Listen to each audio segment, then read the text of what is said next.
টিআরডিএ, Tarapith Rampurhat development authority. বিধায়ক থাকাকালীন এই পর্ষদের চেয়ারম্যান ছিলেন আশিস বন্দ্যোপাধ্যায়। তারাপীঠ এই পর্ষদের আওতাধীন ছিল। আশিস বন্দ্যোপাধ্যায়ের দেহের পাশ থেকে যে নোট উদ্ধার হয়েছে তাতে লেখা আছে, টিআরডিএতে জেনারেল মিটিং ছাড়া আর কোনো দায়িত্ব ছিল না। আমি টেন্ডার কমিটিতে ছিলাম না, আমার চেক পাওয়ার ছিল না, আমি প্ল্যান পাস বা নো অবজেকশন সার্টিফিকেট ইস্যুর ব্যাপারেও ছিলাম না। আমার সঙ্গে এই বিষয়ে কোনোদিন কেউই আলোচনা করেনি, আমারও এইসব বিষয়ে কোনো আগ্রহী ছিল না। এই লেখা থেকে উঠেছে বহু প্রশ্ন। তাহলে কি টিআরডিএ অর্থাৎ তারাপীঠ রামপুরহাট ডেভেলপমেন্ট অথরিটিতে কোনো দুর্নীতি হয়েছিল? এই জল্পনা আরও উস্কে গেছে রামপুরহাটের বর্তমান বিজেপি বিধায়কের কথায়। টিআরডিএ দুর্নীতি হয়েছে। টিআরডিএ দুর্নীতি মানে ভয়াবহ দুর্নীতি। টিআরডিএর দূরদৃষ্টিতার অভাবের জন্য আজকে এই ঘটনা ঘটেছে। একদম কিছু দেখভাল হয়নি। ও টাকা তুলতে ব্যস্ত ছিল।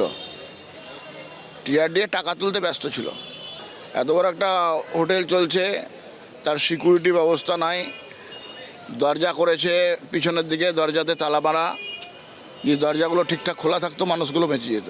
টিআরডিএর বিষয়টা বারবার বিজেপি অভিযোগ করছে। হ্যাঁ, এটা নিয়ে কি বলছেন? এটা একটা মানসিক চাপ দেওয়া? হ্যাঁ, নিশ্চয়ই ব্যক্তি দারুণভাবে চাপে হয়তো ফেলে দিয়েছিল। মমতা বন্দ্যোপাধ্যায়ের সরকারের আমলে 2015 সালে পথ চলা শুরু হয় টিআরডিএ অর্থাৎ তারাপীঠ রামপুরহাট উন্নয়ন পর্ষদের। তৃণমূল জমানায় দীর্ঘদিনের চেয়ারম্যান ছিলেন আশিস বন্দ্যোপাধ্যায়। গত বছরই এই পর্ষদের কাজকর্ম নিয়ে অনিয়মের অভিযোগ তুলেছিল বিজেপি। এই প্রশাসন যন্ত্রকে সামনে রেখে আশিস ব্যানার্জিরা যেভাবে ভোট বৈতরণী পার হওয়ার জন্য কোটি কোটি টাকা কালেকশন করছে প্রতি মাসে, এবং সেটা পার্টি ফান্ডে নিয়ে যাচ্ছে, সরকারি টাকার অপচয় হচ্ছে। বিজেপি রাজ্যে ক্ষমতায় আসার পর তারাপীঠ রামপুরহাট উন্নয়ন পর্ষদের দুর্নীতি নিয়ে তদন্ত শুরু করে জেলা প্রশাসন। 22 দিন ধরে সেই তদন্ত চলার পর জেলা শাসকের কাছে রিপোর্টও জমা পড়েছে। এরই মধ্যে অস্বাভাবিক মৃত্যু হল আশিস বন্দ্যোপাধ্যায়ের।